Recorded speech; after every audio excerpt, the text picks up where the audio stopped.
Una paciente vino y consultó porque no tenía orgasmos. Y nadie dijo nada. ¿Por qué nadie dijo nada? Que acá hay algo. En el fondo, en el fondo, en el fondo del todo hay vulnerabilidad y vergüenza. Y yo creo que eso es poderosísimo, mostrarte vulnerable enfrente de alguien. ¿Cuáles son las consultas más frecuentes que tenés hoy en día? Te diría que el distanciamiento emocional. Por ejemplo, la gente que está en soltería, que está chongueando o en anarquía relacional, no le contamos al otro en la que andamos. Y de uno o dos encuentros y me voy y dejo la cosa ahí y no le puedo decir, che, mirá, necesitaba tal cosa. Como que hay unas ganas de conectar, pero esa distancia emocional de poder decir para construir, está esto de hablar, de profundizar, qué hay abajo, qué hay abajo. Está costando a la gente acercarse emocionalmente desde la narrativa al menos, imagínate desde lo erótico. Poder hablar desde la vulnerabilidad para después sí pasar a la acción, eso es lo más difícil. Verle la cara al otro, qué pasa con algo que irrumpe entre nosotros dos. Hay gente que está muchísimos años y no se anima a decir un montón de cosas. Hay mucho placer y hay medicina del placer. Muchas cosas que revisar el placer de manera colectiva. La gente quiere conectar con el placer y eso es lindo. A mí me da mucha esperanza eso. Hola Bárbara, un placer de conversar un rato contigo. ¿Cómo estás? Muy bien, muy contenta de estar acá. ¿Qué es de tu vida? Contanos un poco tu vida. Uf, ¿qué es de mi vida? Tenemos tiempo. Tenemos tiempo. Mi vida arranca 41 años atrás, en un pueblito muy chiquitito de Tucumán, que se llama Río Seco. Nací ahí un 10 de noviembre, dicen que mientras Mercedes Sosa cantaba en el Festival de la Papa. Inchequeable. Festival de la Papa. Habría que chequearlo. 1984 estaba naciendo, y es una historia como de vida medio loca. Mis viejos han viajado también siempre mucho, mi mamá es oriunda de Buenos Aires, pero por cuestiones familiares mi viejo se fue a vivir a San Juan y ahí lo conoce a mi viejo, que es sanjuanino. Los papás de ella eran tucumanos, entonces todos sus veranos iba a vacacionar con sus primos. Cuando mi viejo conoce Tucumán, se enamora de Tucumán, entonces deciden, si bien se casan y se conocen en San Juan, deciden ir a Tucumán. Ahí nazco yo. En los 2 años nace Fede, mi hermano, que fue mi primer golpe al ego, porque Perdiste obviamente, tu reino. claro, yo era la reina. Así que bueno, ahí nace Fede y cuando yo tenía 4 años mis viejos deciden volver a San Juan. Así que tengo esta tonada, creo que bastante cuyana. Hice el primario y el secundario en San Juan y un día mi vieja me mandó a comprar carne. Creo que ese es el primer recuerdo vívido que tengo. Y volvía con la bolsita de carne, otras épocas los niños andaban un poco más libres y sin ¿Qué tantos edad? miedos. Yo creo que tenía unos 6, 7 años, como que ya estaba en la primaria. Y volvía con la bolsita de carne y era como, che, esto tiene sangre. ¿Y cómo será la sangre nuestra? Y que tengo ese recuerdo de mirarme las manos y decir, ¿cómo correrá? ¿Por dónde? Esto es como lo rojo que es músculo y cómo serán nuestros músculos por adentro. Y como me empecé a preguntar eso, ¿no? ¿Cómo era nuestro cuerpo por adentro? Y automáticamente se me vino la idea de un reloj. En esa época creo que había desarmado algún reloj y había visto que tenía un montón de eh, partecitas que engranaban y funcionaban de una manera bastante interesante. Y dije, wow, qué loco debe ser saber cómo funciona el cuerpo por adentro. Quiero ser médica. ¿A esos 6, 7 años? 6, 7 años, Wow. sí. También podés haber pensado que era un novillo, un ternerito que No, lo claro, degollaron. se me fue. Te fuiste para No, otro lado. no, claro, sí, ni veterinaria, saber los animales. No. Me fui para la medicina, porque me pregunté por mí misma. Creo que venía preguntándome por mí hacía como muy poquito. Quizás ese año tomé conciencia de mi conciencia. Me acuerdo que estaba jugando con mi hermano y me miré también las manos y fue como, no me acuerdo qué pasó ayer. Y ahí tomé conciencia de la memoria y de querer estar muy en el momento presente. Apareció algo con el aprendizaje. Entonces, cuando tengo esto de querer ser médica, se profundiza y lejos de ser un tema superficial, toma un montón de protagonismo en mi vida. Mamá, quiero a la Juliana doctora, porque había una valijita que a las niñas les daba una valijita de Primeros maquilladora, auxilios. maestra, no, era como las profesiones. Y había una que era médica, y yo, mamá, quiero a la Juliana doctora, y ahí como arrancó. De la familia de mi viejo, soy la primera universitaria, de la familia de mi mamá, soy la segunda, mi mamá es la primera. Entonces, no había como Pero no en el una... campo de la salud tu madre. No, mi vieja es profesora de literatura y de latín, se jubiló ya, ahora es fotógrafa.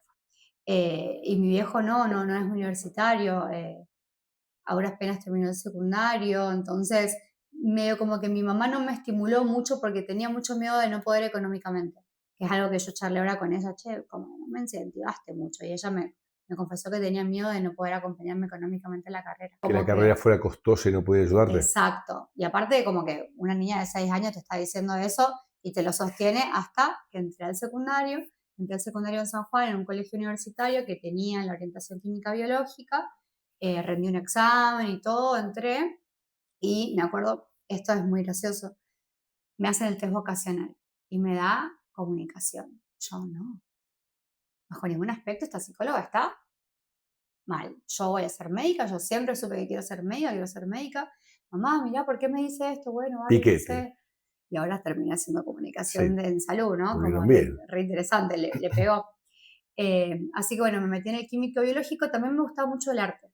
Me gustaba mucho pintar, me calmaba pintar, me gustaba mucho la clase de ¿Te arte, calmaba de qué? aprender. Mirá, ahí te metiste en un quilombo conmigo. Sí, re. Porque ¿cuál era tu ansiedad, angustia, inquietud que te calmaba la No, pintura? creo que siempre fui muy inquieta y como que de querer aprender, leer.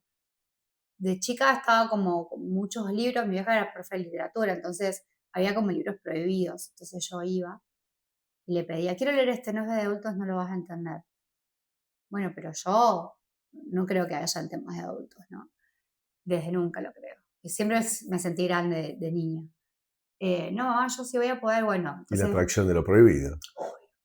y bueno, flexibilizábamos y me dejaba algún título que después claramente dejaba a la mitad porque no entendía, pero era como nuestro juego, las vacaciones de invierno, las vacaciones de verano, me dejaba agarrar un libro. Entonces siempre fui como, nunca me destaqué mucho en los deportes en la infancia, y siempre fui la nena que leía, la nena que estaba como medio para adentro. Y a los 11 empecé a escribir en mi diario íntimo. Sí, sí, sí. Que hoy que estoy lanzando mi primer libro, tiene muchos recortes de ese diario. Wow. La mejor escritora es la Barbie de los 11 años. ¿Por qué? Porque habla mucho de la emoción con franqueza, como limpia, y resuelve las cosas de una manera hermosa. Así que bueno, nada, en ese recorrido ahí de mi madre, yo verla leyendo, escribiendo, corrigiendo, yo como que tomé un poco de eso y mi mente como era bastante turbulenta, entonces el arte me aquietaba. Era como un espacio en donde no quería saber más, solamente sentía con el arte. Y hoy en día me pasa lo mismo, me meto a un museo y me calmo. Y entro de una forma y salgo de otra siempre. Entonces es un refugio. Pero dije, bueno, no voy a ser artista, yo voy a ser médica. ¿Eh? Yo ya lo tenía clarísimo. Y ahora no sé, ¿eh? Mm. Vas integrando las cosas. Sí, de hecho, había prometido no estudiar porque hice muchos posgrados después de medicina por un año y dedicarme a sacar y a compartir todo lo que fui incorporando. Y ahora me atrae mucho una cátedra en la Facultad de Humanidades en Rosario, en la UNR, que es la cátedra de posporno. Quiere decir post-porno. Es un concepto que va, es como la posverdad.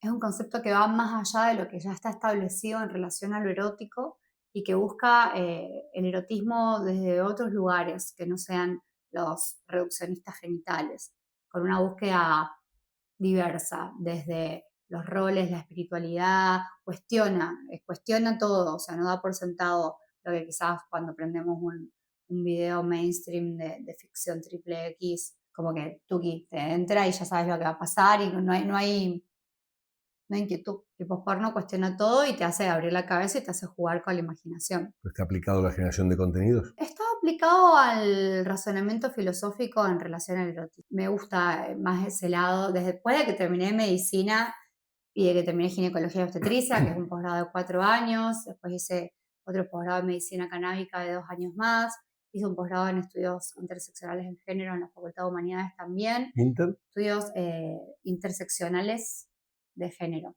O Ok. sea, era género desde la abogacía, ¿no? Cómo se mete las cuestiones de género en el derecho, en los tratados de derechos humanos y de derechos internacionales, género desde la filosofía, sexualidad desde la filosofía y de la sociología. Me costó muchísimo. Quise abandonar ese posgrado un montón de veces porque yo venía de ciencia médica, Es muy árido. muy difícil, eran todos filósofos, psicólogos y yo, ajá, médica. Así que ese fue mi gran desafío y ahí aprendí muchísimo y me conecté un montón. Y también había mucho análisis del arte, del cine, del concepto del erotismo y ahí conocí el concepto de posporno en ese posgrado. Y ahora por eso me quiero meter en esa materia. ¿Tu praxis asistencial, si es que tuviste, que estuvo orientada a qué?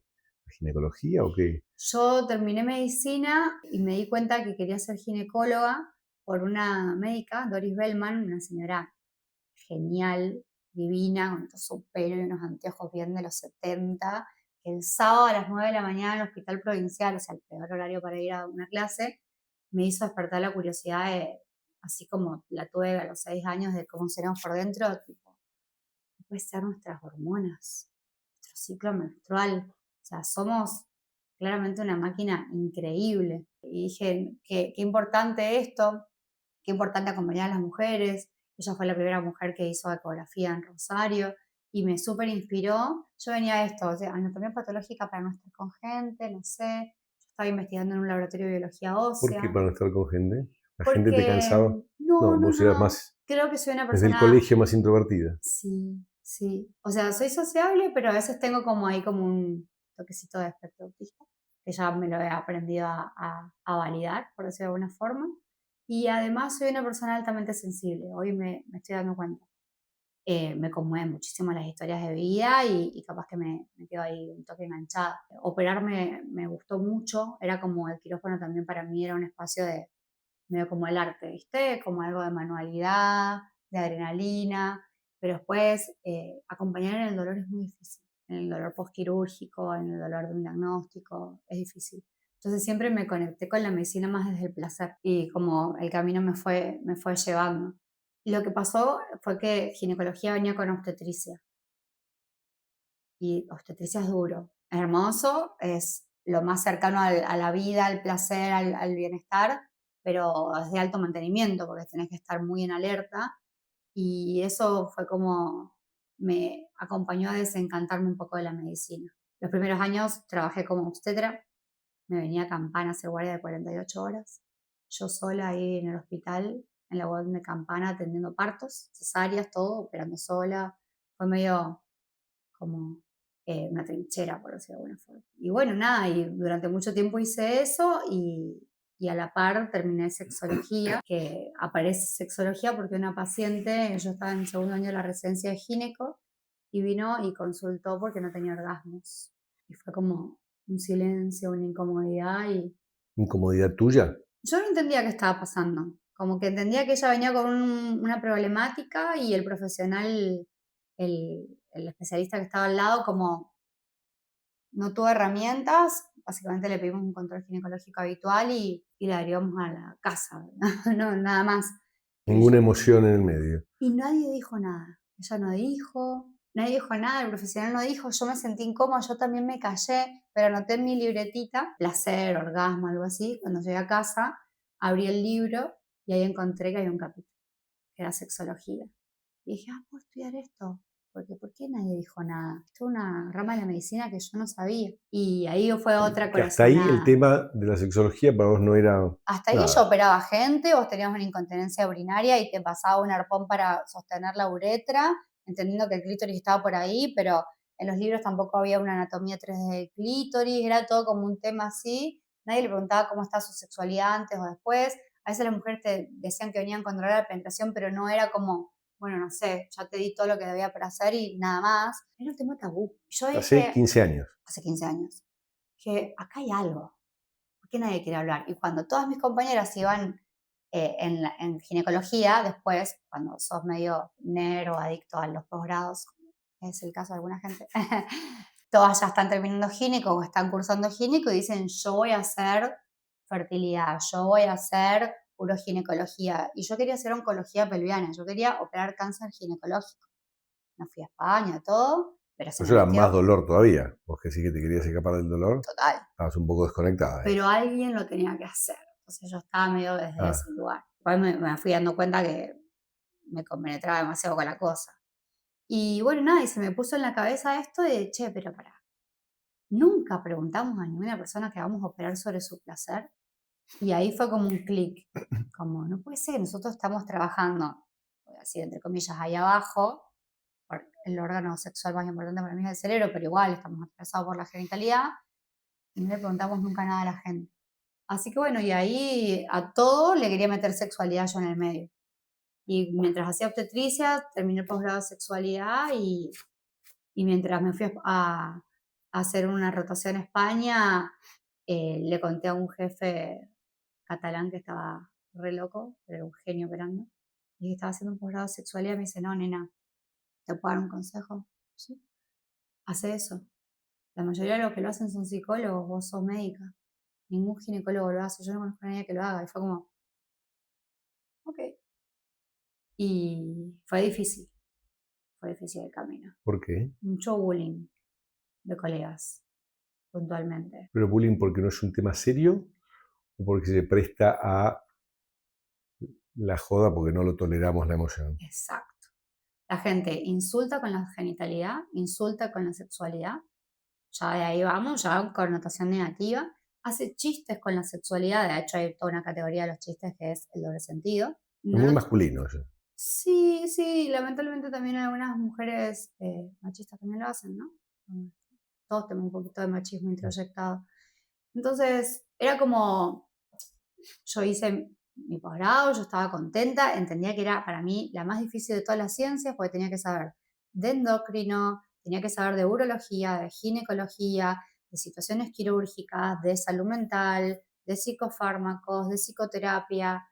¡Wow! O sea, era complejo por donde lo mires, de neurología. Pero bueno, cuando iba con mi tarjetita en el sanatorio así, che, empecé a hacer este consultorio de sexualidad, que tuve que hacer una presentación como un juicio más o menos para ver si valía la pena incorporar ese consultorio o no, que no existía. Le daba la tarjetita al cardiólogo y le decían, para vos, Juan, que no se te para. Entonces yo sabía que nadie me iba a derivar, pero tenía la intuición de que la gente necesitaba hablar de eso. Y así fue muchos años, ¿En un porque hospital en Rosario? ojalá hubiese sido en un hospital.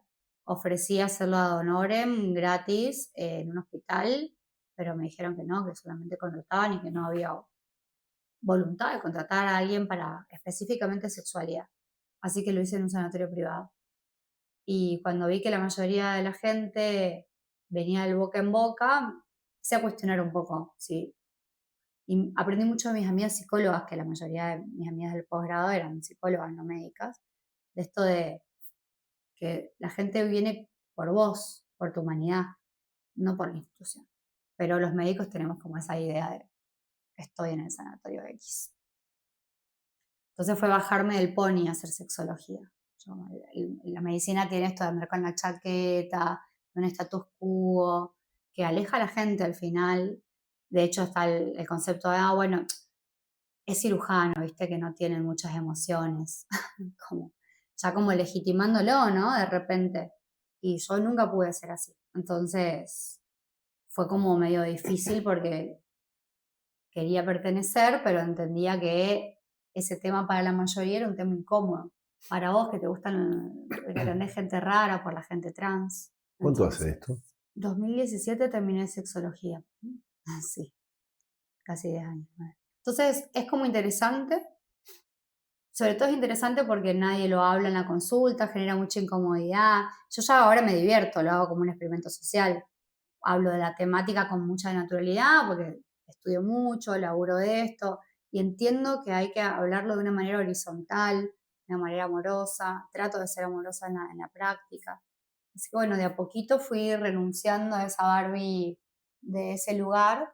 En un momento quise como evangelizar a los colegas, de, che, chicos, esto es importante. Si alguien tiene un cáncer y le metes rayos en la vagina, porque tiene un cáncer de cuello de útero, esa vagina se va a colapsar y rehabilitación del piso pelviano es importante. Y si esa persona es heterosexual y quiere volver a ser penetrada, terapia sexual, terapia parejas, silencio absoluto, viene la paciente miles de años después cuando logra la penetración.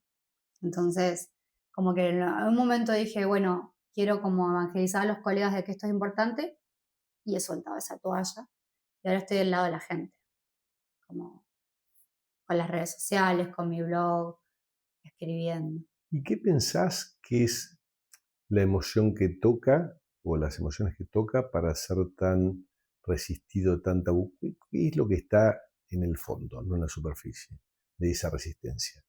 Creo que un grado de vulnerabilidad extremo. O sea, el médico que no piensa en tu planteo acerca de si le van a hacer rayos a una persona con cáncer de cuello uterino y minimiza eso. En realidad, una primera barrera podría ser decir, mira, estamos tratando de salvarle la vida después de esto. Pero superado Válido. eso, ¿cuál es la resistencia? ¿Cuál pensás que es la resistencia a ocuparse o encarar algo que es importante? Mira, cuando digo capacitando equipos de salud, porque ahora me dedico a eso, a capacitar empresas y equipos de temas de salud y de placer, la principal excusa es un tema de tiempo. Permitime dudarlo. Lo Yo descartamos. hago tipo investigación, te mando todo, te pregunto, ¿por qué no preguntas? Tiempo. Segunda es formación. Tiempo, no tengo la formación adecuada, sí, es un posgrado, son 2 años, pero yo creo que no hay una voluntad de cambio. El médico es casi una persona y también le da vergüenza hablar de placer. Nos da vergüenza hablar en casa, nos da vergüenza hablar con amigos, pero de placer no desde el lugar, desde la intimidad, ¿no? Desde la cercanía emocional que produce. Hoy en día yo estoy trabajando mucho eso, la distancia emocional que hay entre las personas. Entonces, creo que el placer es como una trinchera donde hay un grado de no raciocinio y un grado de sentirte casi animal, ¿no? Sin entender qué estás haciendo, experimentando con tu cuerpo. Y está muy liberado del control mental. Si lo puedes hacer, vas a llegar más fácil al orgasmo, va a ser más expansiva la cantidad de oxitocina que vos liberes en tu cerebro. Es como una experiencia bastante distinta de la que estamos acostumbrados, que es a pensar, a producir, a mirar, a mostrar. Esto es como muy plegarse para adentro. Entonces, bueno, desde ese lugar quizás los médicos les da vergüenza también preguntar, como un padre que le da vergüenza hablar de placer con un niño que se está tocando los genitales a los 4 años porque se encuentra y prohíbe. Entonces ahí donde aparece ese silencio, esa incomodidad, se empieza a armar una bola de nieve. Pero el fondo, ¿cuál es? La dificultad con la vulnerabilidad. Y la vergüenza de mostrarte vulnerable. Che, no sé de esto, te voy a derivar con una colega. Che, esto que te está pasando puede impactar en tu sexualidad. Te voy a derivar con una colega. Es como decir, bueno, ¿fumás o no fumás? Sí, fumo. ¿Te interesa dejar de fumar? Te voy a derivar con un colega. ¿Cuántos segundos? 5, 10.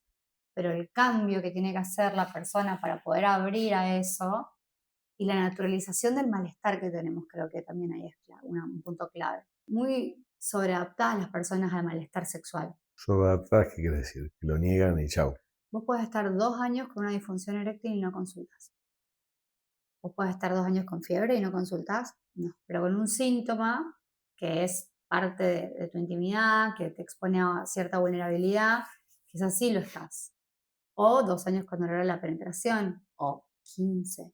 Ayer vi una paciente que tiene 35 y Toda la vida.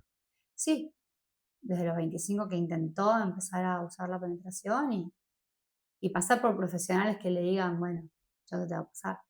Entonces, en el fondo del todo hay vulnerabilidad y vergüenza.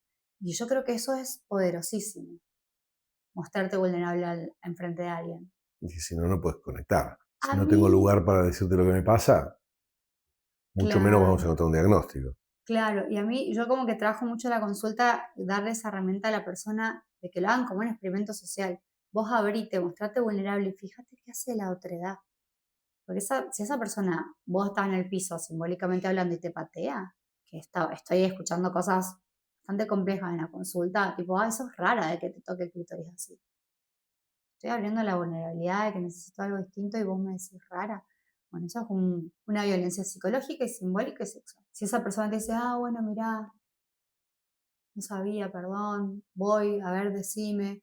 Ahí hay una luz, una esperanza, una persona que está alineada a construir. Y si esa persona queda medio en shock, bueno, le darás un tiempo a que reaccione, pero digo, hay 3 posibilidades nada más, un 33,3% de que te diga sí, no, tal vez, pero la gente no lo puede ni siquiera expresar porque cree que, ay, ¿cómo le voy a decir? Y cuando lo expresa y recibe el porcentaje del resultado que sea, Bueno, para mí eso es una win-win situation. Pero primero dar el paso de decirlo, y después el límite de la dignidad, ¿no? Que lo trabajo mucho con la gente, como esto de, che, te están tratando mal, te están diciendo esto. ¿Cuántas veces pasó? Y 7. ¿Cuál sería para vos el borde? Jugar un poco eso con los números, que emocionalmente hablar con emociones y números puede parecer un poco Contradictorio, total, pero pero son referencias. ayuda, claro. ¿Hace cuántos años sentís que estás mal en tu vínculo? Y 7. Bueno, estás acá, estás consultando, pero de esa sobreadaptación al malestar hablo, ¿no? Como abrir eso es como una caja de Pandora y bueno, mucha gente prefiere dejar la caja tapada. Nuestros abuelos eran así. Nuestros padres ya fueron una generación intermedia. Antes eran una sociedad indestructible, se podían llevar toda la vida para el culo, pero era toda la vida. Y ahora es, por ahí, si eres sobreactuado, tengo un quilombo, me separo, no es solución, o no necesariamente solución, pero tratemos de encontrar una solución a lo que nos pasa y no, ni Sí, aguantar, solo aguantar, ni pensar que separarme resuelve. Después de tener otra pareja tengo los mismos problemas que tenía en la previa. sí, muchos estereotipos de Disney, digo yo siempre, ¿no? Como, si me separo fracaso. Un varón de 20, a veces uno dice, bueno, estas generaciones, un varón de 25 años es esto, no, no, y que ella, y ella, y ella, y ella. No sé cuántos que te sentís mal, no, bueno, tantos años. Terapia de pareja, no, no quiero, bueno, porque me quiero separar. ¿Y por qué no te separas? Porque los varones no dejan. ¿Cómo que los varones no dejan? Sí, porque eso es fracasar. Los varones no fracasamos. Voy a hacer todo para que ella me deje. Fue como 25 Bueno, años los y varones dejan y fracasan. claro, y él me mostraba un estereotipo que él traía incorporado de su linaje masculino, la familia X, y mira, como a veces uno piensa como que esas generaciones, pero también va a depender mucho del núcleo, del contexto, Total. de la repetición, o de la contraidentificación. O sea, mis papás son así, yo quiero ser lo contrario, por decirlo de alguna forma, ¿no? Así que sí, es interesante el tema de los vínculos. A mí me apasiona, me gusta muchísimo. Es la vida misma, es una Y complejidad. sí, ¿Cuáles son las consultas más frecuentes que tenés hoy en día? mira, ha cambiado bastante en estos años. Hoy te diría que el distanciamiento emocional, esta incapacidad de, por ejemplo, la gente que está en soltería, que está chongueando o en anarquía relacional, esto de estar con múltiples personas sin una jerarquía, y a veces con responsabilidad afectiva y a veces sin. Es decir, no le contamos al otro en la que andamos. Y nada, y de uno o dos encuentros y me voy y dejo la cosa ahí y no le puedo decir, che, mira, necesitaba tal cosa, o sea, como hay una distancia emocional porque hay, ¿cómo le voy a decir? Estuve 2 veces con esa persona y no creo que nos pasamos un poco para el otro lado en algunos casos. Eso es la gente que está chongueando, como que hay unas ganas de conectar, pero esa distancia emocional de poder decir para construir está. Yo no sé si las redes también y la tecnología eh, está profundizando esa problemática, esto de hablar, de profundizar, qué hay abajo, qué hay abajo. Y a veces estás con la gente y dices, no sé, no sé, no sé. Quedan ahí, ¿no? Como en esa superficie. Los emojis creo que han atrofiado mucho la comunicación, entonces está costando a la gente acercarse emocionalmente desde la narrativa al menos, imagínate desde lo erótico. Y colapsan mucho la virtualidad con la realidad, tipo, esa chica me encanta en Instagram, pero cuando la tengo acá enfrente no me gusta. Yo quiero que me guste como en Instagram, ¿no? Entonces hay cosas que cuando yo empecé sexología no estaban tan vigentes como hoy. O tocar una persona, ¿cuánto tiempo tocas hoy una persona? ¿Cuánto tiempo hoy tocas una pantalla? ¿No? Con la pantalla sí puedes estar 4 horas. Cuando yo te hago un ejercicio para que vos mejores tu eyaculación temprana o que mejores tu dolor a la penetración de hacerse masajes 10 minutos cada uno y después cambiar, ay doc, un montón. O sea, hay como ciertas resistencias a la cercanía emocional, verbal y no verbal, que a mí me sorprenden y que creo que hoy en día es lo más frecuente. Y después sí, la gente que está en un vínculo exclusivo a largo plazo, bueno, la baja de deseo sexual, el dolor a la penetración y la disfunción eréctil, y te diría que la eyaculación temprana también, ¿eh? Cada vez más. Mucha ansiedad. Y eso no es bueno para la erección ni para la eyaculación. ¿Cuál es si es que hay, ¿tienes un promedio de edad de tus pacientes? ¿Más Sí, jóvenes, mediana edad, más grande? mira, trabajé en PAMI 4 años, así que me ha quedado una población de mis chicas de PAMI, como digo yo siempre. Pero Escribo esa población que mucho. era más de Esa 60. población es más 60. Mira, este año vi 511 pacientes. De esos, básicamente el 20% debe haber tenido más de 60. Debe ¿Cuál es haber la tenido problemática de un paciente más de 60? polimedicados, y todas esas medicaciones generan muchos efectos adversos, tanto en la erección, en la eyaculación y en la capacidad orgásmica. Sobre todo si están tomando medicamentos antihipertensivos, o sea, para la presión, baja mucho el flujo sanguíneo y no te erectás, no, el clítoris no se llena adecuadamente de sangre y tus periodos para orgasmar son largos.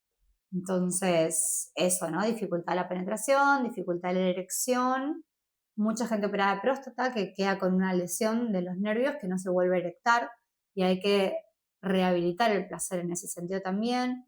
Bueno, podés, o sea, podés tranquilamente tener felicidad con un pene en vez de 10 erecto, un 5. Podés tranquilamente tener orgasmos, tener placer por más de que no eyacules, mucho laburo para hacer en pareja y también masculinidades que muchas veces no se han sentado en un espacio terapéutico nunca, están negadas a ir a psicoterapia, pero vienen conmigo porque soy doctora. Entonces es medio gracioso.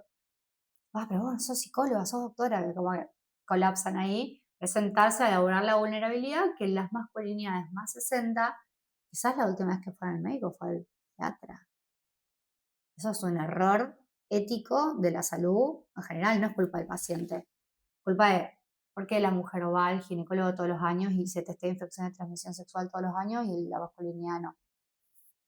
Entonces, más 60 es problema de erección, consecuencias de la próstata, de la medicación, de la hipertensión, y en las mujeres, la atrofia urogenital, la sequedad vaginal que produce la falta de estrógenos, muchas veces estrecha mucho el ingreso de la vagina y da penetraciones muy dolorosas. Entonces, de ahí hay bastantes cosas para hacer. Y bueno, y también entender que esa vulva puede recibir estimulación externa y el 80% de las personas con clítoris orgasmean por la fricción externa. Pero sacar a la persona más 50, más 60 del coitocentrismo es bastante complejo, porque creen que si no meten algo dentro de algo, No hay no hay, sexo. no hay sexo, no hay relación. Es todo como la previa, de menor categoría, como el plato fuerte sería la penetración. Y es como decir, bueno, es como que estás yendo a un parque de diversiones y te subís siempre a la misma montaña rusa. ¿Cómo hacemos para llegar al placer por distintos caminos? La rigidez cognitiva de la persona más 60 es lo más difícil de trabajar. Todo, bueno, yo ya lo sé hacer así. Yo soy así. Fin. No voy a aprender nada nuevo. Hay un 20%. sesgo ahí biológico, diría, ¿no? Porque la sexualidad desde el punto de vista biológico está Def- asociada a la penetración. No, no lo estoy reivindicando, lo que digo, Sí, estoy sí, sí, tratando de sí. comprender lo que está diciendo. Sí, aparte no es ni siquiera nuestro legado. Viene de años y años y años y años. Con representaciones de placer, mujeres siendo penetradas con mucho placer. La mujer se pone una copita menstrual, se pone un tampón y no anda con placer caminando. O sea, el clítoris por fricción externa es lo que más placer da. Entonces, seguimos como, Prehistóricos. claro, seguimos insistiendo un poco, seguimos no pudiendo decir, che, mirá, es el clítoris, está por afuera, si me haces así la vulva, no, yo me masturbo así, un poco para vos, un poco para mí. O sea, todas esas conversaciones, a veces Son difíciles o imposibles. vos podés saber el talle de calzado, de miles de cosas súper íntimas de la persona, o sea, bueno, eso no es muy íntimo, pero no sé, cosas, Sí, sí. traumas de la infancia, miles de cosas. Pero poder decirle específicamente la técnica a veces es un gran desafío. Y después, muy graciosamente, el 20% es menor de 20, te diría. Las redes sociales por ahí traen mucho, la gente googlea mucho y encuentra en mi blog mucha info. Y también comparten eso, ¿no? Como no sé nada, en los extremos, en los polos de la vida, por decirlo de alguna forma. Pero el más 60 lo sé todo, dijiste. El más 60 Una lo que rigidez sé y cognitiva. no quiero, claro, no quiero sumar más. Pero comparten esto del miedo a verbalizar, ¿no? Como, ay, ¿cómo le voy a decir yo? ¿Cómo me tiene que tocar si se supone que la otra persona? Comparten eso, porque en ningún espacio hablamos honestamente. de placer. Y cuando vos estás por empezar tus relaciones sexuales, la mayoría de la gente joven tiene la representación de que va a doler o va a embarazar a alguien o se va a agarrar un bicho. O sea, ¿a qué costo vamos a tener relaciones sexuales desde ese paradigma? Entonces, hay algo adentro que te dice, sí, quiero tenerlo, quiero sentirlo, quiero pertenecer, o si ya se están autoestimulando, saben por dónde ir, pero bueno, la representación de la vulnerabilidad, el miedo, a veces los aleja un poco. Y sí son generaciones que son nativas digitales, y sí esas generaciones les cuesta bastante la intimidad en ese sentido. Pero bueno, La intimidad en general. sí, igual están dando la vuelta también las cosas, o sea, como, no sé si has visto, pero hay gente que se está comprando Nokia 1100. Las redes me enloquecen, sería. Exacto, yo soy más pro dosificación de la cosa, en todo sentido, y jugar, ¿no? Con esas dosis. ¿Qué pasa si un día estoy 4 horas? ¿Qué pasa si estoy mañana 2? ¿Qué pasa si un día estoy, ¿no? Como empezar a hacer, ¿no? Como desafíos personales. Y después, bueno, el 60% del resto de la población está entre los 20 y los 50, te diría, años, los que me consultan, con un porcentaje mayoritario entre los 35 y los 45. ¿Qué les pasa ahí? Y les pasa que están en su prime, que están como en el mejor momento. Ya, si te formaste, estás laburando, querés empezar a conseguir ciertas cosas. Hay mucho, ¿no? Peso cultural en relación a tal edad tendrías que haber hecho tantas cosas en sentidos vinculares, que por suerte hoy en día se están revisando, pero no falta una comida familiar que te pregunten para cuándo esto, para cuándo lo otro, ¿no? Entonces hay algo ahí de cierta presión social y nada, también creo que es un lindo momento de bienestar para las personas. Cuando antes era gente grande, ¿no? Como hoy en día vamos a ir hasta los 100, la longevidad nos está permitiendo un montón de cosas. ¿Pero qué te consultan a vos, esa persona de 40 años? ¿Cuáles son sus Bueno, problemas sexuales? si están con infancias en el medio, la distribución no equitativa de tareas que deserotiza un montón. Las violencias económicas, bilaterales, ¿no? Con varones teniendo que, en vínculos heterosexuales, que a veces enfrentar situaciones económicas solos, mujeres teniendo que enfrentar toda la situación familiar solas, por más de que trabajen, toda esa distribución no equitativa de tarea para la terapia de parejas es algo que cambia muchísimo en la pareja. Y Pone mucha más, distancia. mucha distancia emocional, vos los ves, se sientan y están como, hay un hilo que está tenso ahí entre las personas. Pueden estar los dos quemados, porque también pasa eso, ¿no? Que los dos tienen tantas responsabilidades. Bueno, lo escribo en algunos de mis libros, digo, mi papá, me dieron a mí todas las medallas de oro en todo lo que hago de colegio, no venía nunca. Yo me daban y iba a buscarlo del trabajo y se la llevaba. Yo, mirame, papá. Ahora es, viste, trabajá, sé buen padre, anda al rugby, anda al acto, tener el pene de platino. Bueno, llega un punto, vos mujer ser multiorgásmica, llega un punto y decís, bueno, no se puede vivir así. No, obvio. A mí me parece que todos tenemos 24/7, pero lo que nadie, no, nadie, todos, mucha gente no puede hacer es sentarse a planificar. Che, vamos a tener un pibe. Es que tiene mala reputación, ¿no? Tiene Sobre muy todo mala en sexo, es como, claro, es un laburo, como sí, vos entras a un laburo, te dicen las responsabilidades, te dicen las tareas que tienes que hacer a fin de mes, sí. Bueno, esto debería ser también, pero otra vez volvemos a la vulnerabilidad, otra vez volvemos a la incomodidad, otra vez volvemos a no quiero ser como mi mamá, pero repito, como mi papá, pero repito, o sea, otra vez volvemos a todo lo que nos antecede, pero que se pone ahí al servicio de la erotofobia.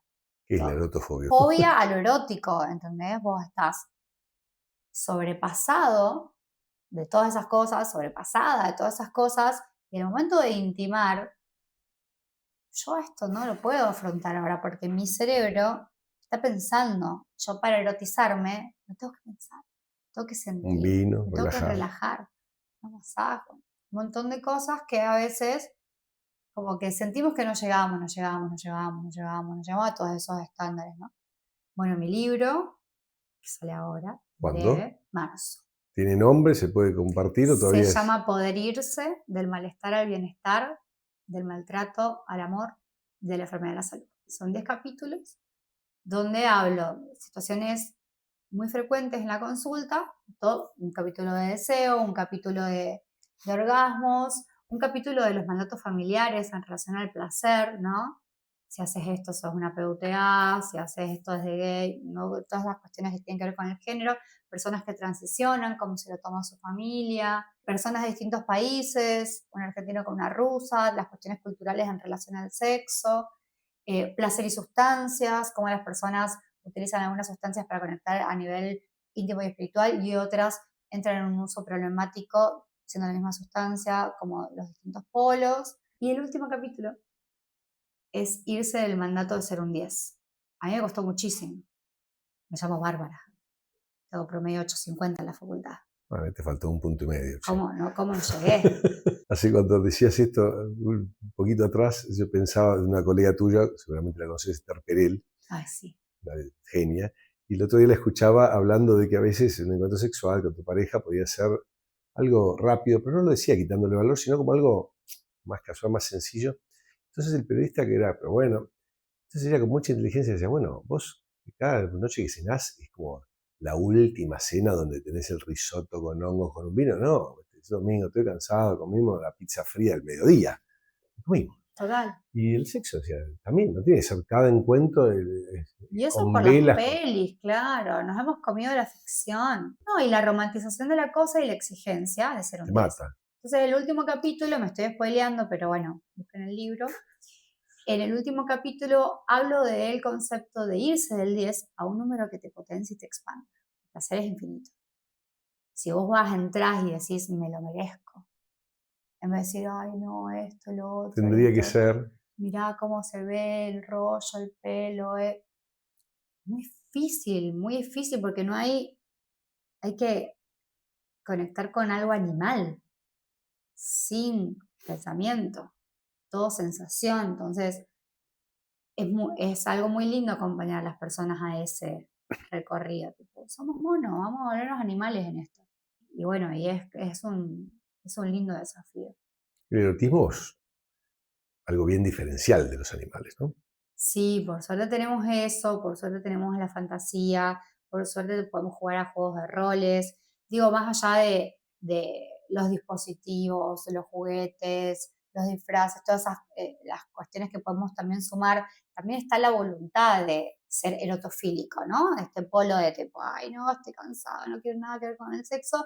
Ah, bueno, a ver cómo hago, cómo me relajo, qué necesito, cuál es mi set y mi mindset, o sea, qué necesito yo para entrar en el erotismo y pedirlo y darse el espacio, darse el lugar. Eso es algo muy importante. Esta gente que está sobrepasada contratan niñeras, pero nunca para garchar. Es que cuando yo les pido eso, es tipo, ¿me vas a pedir que? Sí, porque una vez al mes necesitas gritar. Si estás con infancias y siempre es un mudito, digo, no hay un despliegue. No digo que sea un 10 uno y un 0 el otro, No, no, ni que pero sea todos sí, los días, pero claro, pero sí la contratás para ir a jugar a algún deporte, a la niñera, si la contratás para ir a trabajar, si la contratás para ir a la peluquería. Sé como, me deja esa sensación que el placer sigue siendo lo último importante para la agenda, ¿no? es tanta la idealización de lo que tiene que pasar, la película de Hollywood, que se da con la ropa en el ascensor y Mm. cogemos una escalera, y que si vos acabas 15 veces y yo, si bueno, sí, a los 20 o 25 tenés libertad, no tenés hijos, no tenés cuentas que pagar, después la vida van pasando cosas. Y ya Sí. ese escenario, si sigues esperando eso, espera sentado, no va a pasar. Mm. Pero tenés que estructurarlo. Y la estructuración tiene como media mala prensa, ¿no? ¿Cómo Sí, voy a pero, planificar? pero es que en realidad siempre planificaste. Yo no creo, así como no creo que hay temas de adultos y temas de niños, o sea, creo que tenemos que poder hablar de placer en sentidos que todos nos podamos entender, pedagogía obviamente mediante. Tampoco creo que hay algo espontáneo al 100%. Vos cuando fuiste a esa cita y te pusiste perfume, vos ya sabías que querías algo. Quizás no estaba definido el cómo iba a ser, pero ya hay como una Por supuesto. voluntad, ¿no? Invitaste a la persona a ese lugar, le mandaste ese mensaje. Todos esos son microactos que pasan del deseo a la acción. Entonces son un montón de pasitos. Entonces a veces verlos desde ese lugar es, ok, para tener la perfo infinita que quiero, para no ser un 10, necesito pasar de acá a acá, punto A, punto B. ¿Cómo voy? Tú, ¿qué cosas necesito? Si voy a hacer siempre lo mismo, que es como la gente tiene relaciones de noche, después de haber comido, después de haber tomado alguna sustancia, cansados, en la cama, con la luz apagada. El promedio de mis pacientes se vincula sexoafectivamente desde ese lugar. ¿Con la luz apagada? Sí, ¿Cuál es la explicación de eso? la vergüenza, ¿Con su cuerpo o con el acto en sí? las dos cosas. Sí, ¿no? Hay como esto de ponerle una intención, la erotización de los contextos, desde la sutileza, no está mostrada o sea, en ninguna representación de la ficción, ni en la película romántica, la serie romántica, ni en la triple X, ¿no? Como Mucho menos. el proceso donde se erectó la persona, ¿no? Es todo palo y a la bolsa. Entonces vos, esas representaciones, cuando las querés ir a hacer, no, No no suceden y vos no pensás te que las sos un podés, fracasado. exacto, no te las podés sacar. Entonces, bueno, enseñar a la gente que se hable bonito, eso es un gran trabajo también. Son muchas cosas para tener en cuenta y a su vez pocas. O sea, a su vez es esa mini disociación que tenemos que tener para poder acceder al placer. Contanos esas pocas para terminar. ¿Cuál sería el cierre de tus recomendaciones? Poder poner el cerebro en remojo. Si vos te estás dando cuenta que no puedes parar, encontrar la actividad en la que tu cerebro entre en un estado de flow total para hacerla antes de ir al encuentro íntimo. Si es mirar arte, si es pintar, si es hacer mandalas, si es bañarte y pasarte jabón suavemente en el cuerpo, no lo sé, hacer actividad física incluso también. Mucha gente entra en estado de flow sin juzgar tu cuerpo y toda esa secuencia, ¿no? Algo que te baje el sistema nervioso simpático, alerta, no, este encuentro va a ser toda esa conversación negativa y entrar, activar el parasimpático, activar la calma, respirar, escucharte qué te estabas diciendo antes, empezar a escucharte qué te vas a decir ahora, sentir el cuerpo y ahí ir a conectarse. Pero no hacemos eso, queremos pasar de una pantalla a la otra, queremos tocar un botón y que esté todo hecho. Y lamentablemente el erotismo no funciona así, no opera así. Entonces, esas cositas de tener en cuenta cómo regularse para ir al encuentro.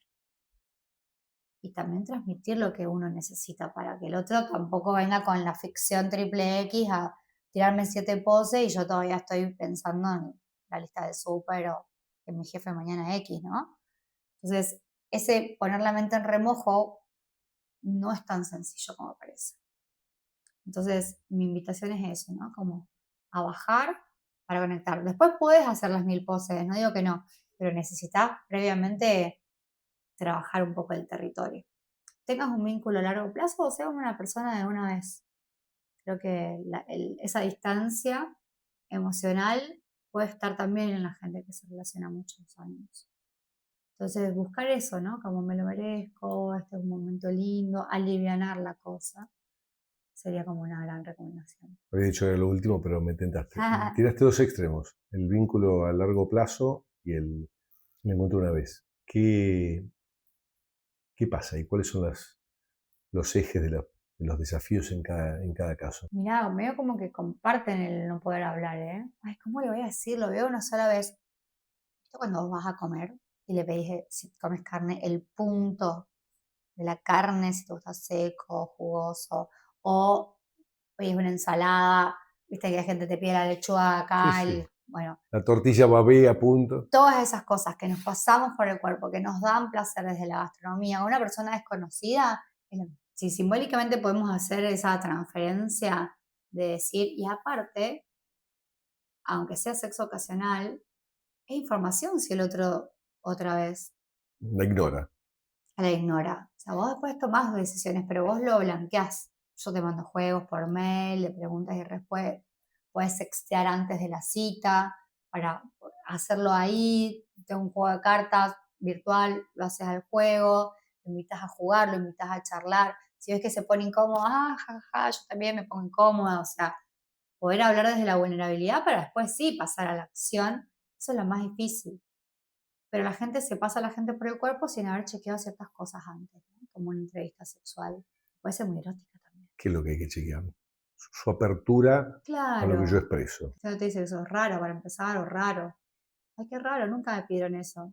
Ya estás haciendo sentir Fíjate cómo te quiere hacer sentir la persona. Son cosas sutiles que a veces desde la comunicación uno puede más o menos intuir. Pero si le dice, bueno, no, la verdad que mucho el sexo oral no me gusta, me encanta el sexo oral, pero tengo un lubricante con sabor a frutilla, ¿querés que lo usemos? Verle la cara al otro, qué pasa con algo que irrumpe entre nosotros dos, cómo se lo toma. Parece que está piola hacer ese juego, ¿no? Como de, que es un juego que es una win-win situation, porque vos pudiste expresar lo que necesitas y más o menos ves cómo va a ser la Pero bueno, persona. aun cuando la devolución no fue la que vos deseás, por lo menos está en la mesa. Claro, igual me pareces bonita, bonito, vamos a intentarlo. Pero yo ya voy sabiendo que capaz que a vos el lubricante te da un poco de cosa, porque X, todavía no lo sé, pero se te notó. O a vos el sexo oral no te gusta. O sea, me lo expresaste. No voy a ir por ahí, pero vamos con el diálogo por mímica y no funciona tanto. Decías que en lo opuesto de los de una única cita, los que tienen una pareja a largo plazo, muchas veces el problema es el mismo, que no pueden hablar. Toda una paradoja. Sí, totalmente. Ya sé que el otro no le gusta el sexo oral y listo, no lo puedo plantear más. Sería, Me ¿cómo es que alguien, resigno, me cómo es que no resigno. puede hablar una pareja a largo plazo? Bueno, con el tema del sexo anal, por ejemplo, yo tengo una paciente que se divorció porque él quería sexo anal y ella no. Para ella eso era, o sea, la categoría más baja del planeta Tierra. Así que, de hecho, ella lo decía así. Digo, todos tienen como límites, bordes y cosas que se pueden acordar y cosas que no. Entonces, eso también está bueno de hablarlo. Eso es el consentimiento. Pasa que como no estamos acostumbrados tenemos frases como, ay, prefiero pedir perdón que no permiso, son cosas que legitimamos, ¿no? Muy raro, ¿te puedo besar? La primera vez que alguien me pidió un beso fue como, tengo 35 años y recién me está pidiendo un beso. Siempre es como, se te acercan de una forma incómoda. No tenemos este ejercicio. También puedes percibir, ¿no? Sin llegar a la pregunta, es verdad. Sí, No también, solo una pregunta explícita necesitas. claro, pero me parece que sí, lo estamos necesitando, claramente, lo necesitamos, quizás lo necesitamos siempre, pero no sé por qué lo resistimos, que eso es, ¿y por qué no te lo voy a pedir? ¿No? Esa es la pregunta que todavía no entiendo muy bien. Entonces, hay gente que está muchísimos años y no se anima a decir un montón de cosas. Y bueno, los espacios terapéuticos para pareja cuando la gente tiene muchos años son bastante interesantes. En contexto de vida ya. Ni solo por la sexualidad. Hay millones de cosas. Yo recibo miles de historias por año y la cantidad de cosas que me cuentan. Y muchas veces parece que no lo hablaron con su pareja de 30 años, 40 años de sexualidad, o que lo violaron, o que lo abusaron, o que... ¿Cómo no hablaste? ¿Llevas 40 años con una persona, 30? No, no, sos el primero que se lo cuento. Por escrito en un... Sí, eso es bastante interesante. Yo creo que la comunicación es muy importante. Al principio lo hice como para sacar de adentro de mi sistema todo lo que tenía, escribía a los 11 años, o sea, como que siempre quise sacar de adentro toda la info que tenía. Un día me paró una chica en la calle y me miraba. Seguí caminando y vuelve. Dice, hola, ¿vos sos Bárbara? Sí, a veces. ¿Te puedo decir algo? Sí.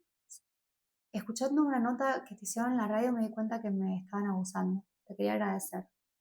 Te juro que ese día yo sentía que lo que yo estaba haciendo no tenía mucho sentido. Y decía, ay, bueno, con consulta de sexología la gente no va a hacer tantas como ginecología. Y si vuelvo a hacer obstetricia, si vuelvo a operar, me batía mucho, ¿no? Como cuando ella me dijo eso fue como, Y es por acá. sí. Y es por acá y no es suficiente en la consulta. En las empresas donde hay mucho acoso laboral, donde esas mujeres que son violentadas en nuestros espacios tienen que tener una contención de la persona en donde trabajan, donde, por ejemplo, si estás pasando un tratamiento de endometriosis, una patología que cada día está más prevalente y que la gente tiene muchísimo dolor y que la verdad que se utilizan un montón de cosas para que mejoren, pero no estamos sabiendo los médicos mucho qué hacer y la gente va igual a laburar, que el contexto, que el Acompañe. clima laboral acompañe, la salud de los varones sobreadaptándose a la salud, enterándose súper avanzado de diagnósticos por miedo a ir al médico. Yo tengo, recuerdo un día que era 8 de marzo, yo me quería ir a la marcha y el último paciente que entraba era un chico de 20 años. Se me puso a llorar porque él tenía miedo de tener algo. Pues sus papás siempre tuvieron miedo de ir al médico, su abuelo también, y cuando le encontraban cosas estaba todo muy avanzado. Y la última vez que había ido era el pediatra. Y tenía algo en el pene que no sabía qué era y tenía miedo. Entonces, todos esos miedos nos van alejando, ¿no? Como de la salud. A mí me hacen pensar que está bueno lo que estoy haciendo porque no es suficiente. Por eso me gusta trabajar con empresas que quieren cambiar la cultura organizacional y acompañar a las personas desde otros lugares, universidades, instituciones. Por eso la sexualidad para mí es transversal, porque nos atraviesa a todas las personas. Y no es solamente orgasmo, lubricación y excitación. Al principio yo pensé que sí, pero un poquito más. Así que en ese sentido me parece que hay que sacarla al placer de la consulta. Y yo en vuelta estaba estudiando el posgrado de medicina canábica, porque una paciente con dolor menstrual trabajaba en California y usaba óvulos intravaginales con cannabis para su dolor menstrual. Y en Argentina me pregunta dónde consigue los óvulos y yo como, no sé de qué me estás hablando. Ahí le pude decir que no sé. Y ahí me enteré que existe la medicina canábica y empecé a estudiar. Y un día estaba haciendo una guardia de obstetricia, estudiaba, había una paciente, mientras pasaba la historia clínica y la tenía que controlar un rato, estaba estudiando. Y un anestesiólogo, Adrián, me mira y me dice, ¿qué estás estudiando? Le cuento. Y el anestesiólogo, o sea, yo hago medicina del dolor y vos haces medicina del placer. Y le dije, ¿puedo usar esto que acabas de decir? Le dije, sí, es esto, es eso. Hay mucho placer y hay medicina del placer. Muchas cosas que revisar el placer de manera colectiva, esto no va a cambiar en una consulta cerrada, sino es algo más global, esto de insultar con la genitalidad, insultar, ¿no? Como pensar qué estamos haciendo con el placer, por qué lo estamos poniendo en ese lugar. Y después que hay medicina en el bienestar y que la gente hoy en día lo está necesitando, es como un bálsamo ante toda la situación. Y esta disociación que uno tiene que poder hacer de situaciones complejas, mundiales que estamos viviendo, locales que estamos viviendo, intrafamiliares que estamos viviendo, disociarse para tener 3 5 10 segundos de oxitocina en el cerebro a través de un orgasmo. Tampoco voy a ser orgasmo centrista, aunque me gusta hacerlo un poco porque hay una brecha orgásmica, pero la gente quiere conectar con el placer y eso es lindo. A mí me da mucha esperanza eso también. Contanos de vuelta el nombre de tu libro inminente, Poder irse, Poder irse. poder irse. Tenés que poder irte del malestar al bienestar. O sea, ¿viste cuando te das cuenta que te tenés que ir? Que es ese momento, ese clic, es poder darte herramientas a vos. Quizás son 67 personajes en 10 capítulos que entran y salen con mini historias, experiencias, todo ficcionado, que te van a dejar alguna enseñanza, si no es para vos, para alguien que tengas cerca. Son las cosas más frecuentes que suceden en la vida de las personas en relación al placer, son los principales tabúes intrafamiliares, transgeneracionales, interculturales que tenemos en las sociedades en relación al placer, y sobre todo el último capítulo que es tratar de irse de esa exigencia al perfeccionismo, o al revés, ser perfeccionistas, pero para irse al infinito, no limitarnos con un 10. Muchas gracias, Barbie. Un placer Vamos, escucharte. Un placer escucharte. igualmente. Gracias.